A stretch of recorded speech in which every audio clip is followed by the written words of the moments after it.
नमस्कार, नमो नारायण। गीता दैन्य दैनी के अंदर आज हम प्रवेश कर चुके हैं 130वें दिन के अंदर। और 130वें दिन के अंदर हम आज जिन दो श्लोकों का पाठ करने जा रहे हैं वो हैं अध्याय 6 आत्मसंयम योग और श्लोक नंबर है 17 और 18।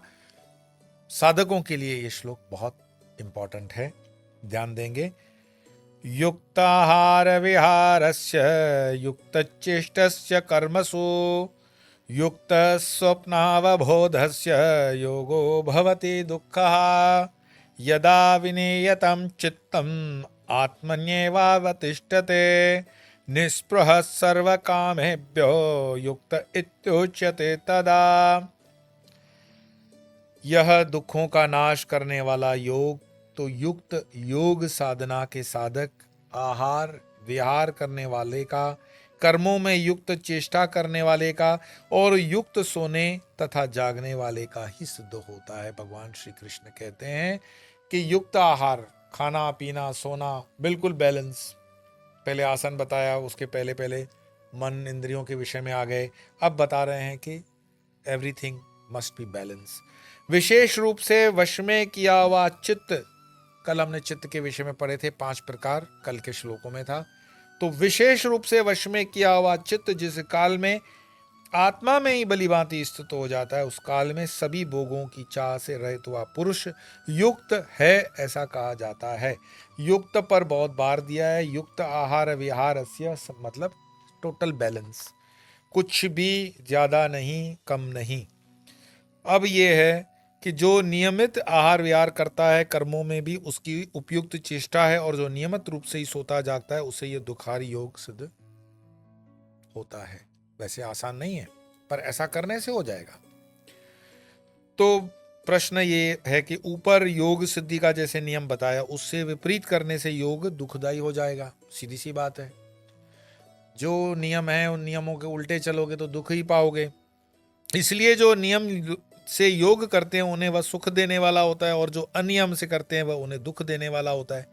मुझे याद है उन दोनों बाबा रामदेव का नया नया जी टीवी पे योग शुरू हुआ था। मेरे मित्र बताते थे कि बाबा जी का योग करते हैं, शाम को 8 बजे आते हैं, ऐसा संध्या समय उनका लाइव होता था। तो मैंने कहा भाई, तुम्हें तो मैंने सुना था कि तुम्हारी आदतें कुछ अलग हैं, ऑफिस से आने के बाद तुम कुछ रंगीन पानी पीते हो, मदिरा, तो वो कब पीते हो फिर? बोले नहीं, बाबा जी का ऐसा जादू चला कि आजकल तो पहले योग करता हूँ मैं। बहुत बढ़िया। फिर नहीं, योग होने के बाद फिर मैं पानी पीता हूँ वो। अब बताओ, योगा करने के बाद तुम 2 पैक की ड्रिंक करोगे और 10 बजे खाना खाओगे तो ये योग तुम्हारा फायदा नहीं करेगा, नुकसान करेगा। और फिर गालियां पड़ेगी बाबा जी पे कि आप क्या योग सिखाते हो। तो इस चीज को समझना विवेक से। युक्त आहार विहार से, मैं इसीलिए कहता हूं कि गीता खदान है ज्ञान की, ध्यान की, भजन की, हर चीज पर गीता ही गीता है, बस सर्वोपरि। और ये जीवन में जिसके उतर गई, थोड़ी सी प्रवेश भी अगर पा लिया, बहुत धन्य धन्य हो जाओगे। और कंजूसी मत करना, जब धन्य धन्य हो रहे हो तो थोड़ी सी खुशबू बांटो।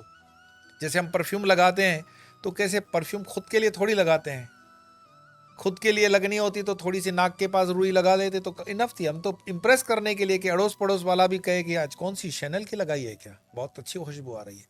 तो ऐसे आपके अंदर आध्यात्मिकता की खुशबू हो, पड़ोसी कहे कि ये खुशबू, तो बता देना गीता को सुन रहा हूं, 2 श्लोक स्वामी योग धर्म चैनल पर, वो फॉरवर्ड भी करो। तो ये खुशबू बढ़ती जाएगी, और जिनके पास खुशबू पहुंचेगी वो आगे फिर और खुशबू बढ़ाएंगे। इसमें कंजूसी की क्या बात, कोई खर्चा भी नहीं है।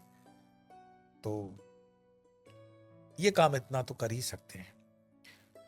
तो वह सुख देने वाला होता है अगर नियम से है तो, और जो अनियम से करते हैं उन्हें दुख देने वाला है। और नहीं तो मनोराज्य का नियम का उल्लंघन है। अभ्यास काल में जो दुख हो जाए उसकी निवृत्ति अभ्यास से होती है, यही उसकी औषधि है। दुख शब्द से यहाँ आध्यात्मिक, आदिदैविक और आदिभौतिक तीनों ताप समझने चाहिए। योग के घातक निम्नांकित दोष हैं। कई लोग बस अपने चाड़ देते हैं फिलॉसफी कि हर चीज का साइड इफेक्ट नहीं होता। स्वामी जी, मैं हमेशा कहता हूं गंगा जल अमृत है, लेकिन गंगा जल अति में अमृत भी विष हो जाएगा। बोले वो कैसे? मैंने कहा कूद जाओ, डूब के मरोगे, तब तुम्हारे लिए विष हो गया। कोई भी चीज उसका बैलेंस चूक गए, खत्म, तुम्हारे विरुद्ध हो जाएगी। उसका प्रमाण देता हूं ये श्लोक कि योग के घातक निम्नांकित दोष है। योग के दोष कहते हैं ना लोग, योग के दोष नहीं है, सुन लो। अत्याहार, प्रयासश्च, प्रजलल्पो नियमाग्रह, जनसंगश्च लोयम च षड्भियोगो विनश्यति। अर्थात अधिक आहार, अति परिश्रम, अति भाषण, नियम का आग्रह, जन संसर्ग और लोलुपता, इन 6 दोषों से योग नष्ट हो जाता है। तथा उत्साहात् साहसाद्वैयार्ति तत्वज्ञानाच निश्चयात् जनसंग परित्यागात् षडभियोगो प्रशस्यते।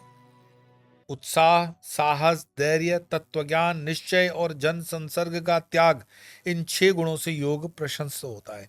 वो 6 गुणों से योग नष्ट हो जाएगा, इससे बढ़ेगा।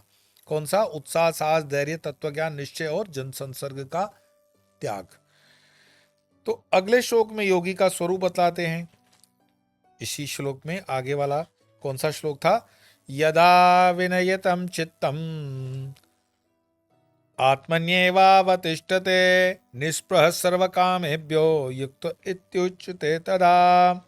जिस समय भले प्रकार संयत किया हुआ चित्त सब भोगों की इच्छा छोड़कर आत्मा में ही ठहर जाता है, तब उसे युक्त अथवा सिद्ध कहा जाता है। जब जगत, आप प्रश्न करोगे कि ऐसा हम कब समझे कि हम पूर्ण योगी हो गए? सही बात है, आजकल तो हर चीज सर्टिफिकेट्स के ऊपर होती है भाई। वो 10-5 दिन वाला भी कोर्स करते हैं यूट्यूब पर या फेसबुक पर या इंस्टाग्राम पर, तो उसका सर्टिफिकेट भी कुरियर से आता है। खूब 10-11 हज़ार की चार्ज हो जाती है।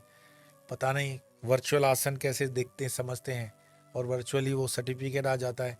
फिर वर्चुअली हम योगी हो जाते हैं, फिर वर्चुअली उस योग की हम प्रोपोगेट करते हैं। तो कब पता चले कि हम पूर्ण योगी हो गए? गीता में व्यवस्था है कि जब जगत तुच्छ, असत और मरुस्थल के जल के समान केवल प्रतीति मात्र अथवा अपना स्वरूप ही जान पड़े, तब समझना चाहिए कि योग पूरा हो गया। यहां तो भाई सर्टिफिकेट आते ही ब्रांचेस खुल जाती हैं कि फ्रेंचाइजी, कि मैं योग गुरु हूं, सो एंड सो कंपनी से हमने योग किया हुआ है, आइए मेरा शिष्यत्व ग्रहण करें, मैंने 10,000 दिए हैं, तुम कम से कम 5,000 से तो एडमिशन ले ही सकते हो। यहां कोई विरक्ति तो हुई नहीं। अन्यथा अपने को साधक मानकर निरंतर अभ्यास करता रहे। बंबई के अंदर 20-1 साल पहले शरीर छूट गया निकम गुरु जी का। योग के बहुत प्रतिष्ठित योगी थे वो। उनके योग सिखाने की पद्धति में कभी भी कमर्शलाइजेशन मैंने नहीं देखा। आज भी निकम गुरु जी के जो शिष्य होंगे वो जानते होंगे, अपने आप में एक एक धुरंधर उन्होंने शिष्य तैयार किया।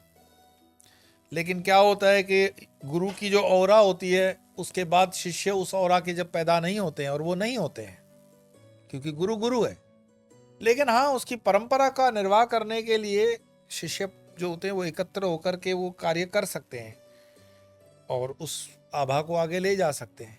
तो निकम गुरु जी के मैंने देखा था, योग के अंदर अद्भुत एक फीलिंग होती थी, तो वो अभ्यास करता रहते थे। निकम गुरु जी भी हमेशा जीवन भर योग के अभ्यास में रहे और शिष्य तैयार करते रहे। चित्त जब विषयों की ओर न जाए तभी सिद्धि हुई, ऐसा समझो। अभी अगर मानो कि चित्त शुद्धि नहीं हुई है तो वो विचार करता रहेगा कि आज खाना क्या है, पीना क्या है, पहनने का कपड़ा क्या है, सोने वाली व्यवस्था क्या है, चलने फिरने की व्यवस्था क्या है। और ये जब तक, ये कोई पाप नहीं है, इसमें बात समझ लेना। हम भी जहाँ पर जाते हैं तो पहले पूछते हैं कि आने जाने की व्यवस्था क्या है। तो ये मत बताना कि आपका चित्त शुद्ध नहीं हुआ। मैंने कहा ही नहीं मेरा चित्त शुद्ध हुआ है 100%। मैं खुद भी प्रयास में हूँ। हाँ, लेकिन उतनी भी हमारे अंदर वो गरीबी नहीं है कि उस चीज़ को देख करके दूसरे कार्य धर्म के न करें। जो बेसिक चीज़ें हैं, फंडामेंटल चीज़ें हैं, तो वो तो जगत में शरीर है तो उसके लिए पूछना पड़ता है कि भोजन कैसा होगा, मिर्च मसाला कम रखना भाई, वेजिटेरियन होता है, सात्विक भोजन होना चाहिए। शयन की व्यवस्था में देख लेना, क्योंकि सुबह जल्दी उठें, इस तरह से थोड़ा सा ध्यान भजन हो सके। रामकृष्ण कहते हैं कि साधु के आने जाने की व्यवस्था आयोजक को करनी चाहिए, तो हम कहाँ से लाएंगे? तो पूछते हैं। अब ये ऐसा नहीं फिर उसमें आएगा कि चित्त शुद्धि नहीं हुई। ये व्यवहारिक जगत है, उसमें व्यवहार है। अब चित्त शुद्धि अगर ये हो कि हिमालय पे बैठा हुआ योगी ये सोचे कि पिज़्ज़ा बर्गर भी अगर व्यवस्था यहाँ पे हो जाए फ्रेंचाइजी की, तो अभी वो चित्त नीचे ही अटका हुआ है, उसको फिर हरिद्वार तक आकर के खा पी के फिर ऊपर जाना चाहिए। ऊपर गए हो तो उसको संयम करने के लिए, चित्त को पकड़ने के लिए, अपने को बैलेंस करने के लिए, तो उसमें हमें समर्पित होना चाहिए। और फिर अगले श्लोकों में वो बताते हैं, भगवान कृष्ण की दीप की महिमा देते हैं, बहुत सुंदर आएगी कि दीप जैसे नहीं हिलता है नहीं डुलता है, कैसे स्थिर उसकी ज्योत होती है। तो कल हम पढ़ेंगे। आज हम 2 श्लोकों का पाठ करके विराम देंगे। तो आइए इन 2 श्लोकों का पाठ करते हैं। युक्त आहार विहारस्य युक्त चेष्टस्य कर्मसु युक्त स्वप्नावबोधस्य योगो भवति दुःखः यदा विनयितं चित्तम् आत्मन्येवावतिष्ठते निःस्पृहः सर्वकामेभ्यो युक्त इत्युच्यते तदा। आज इतना ही, कल फिर मिलेंगे। तब तक के लिए नमो नारायण।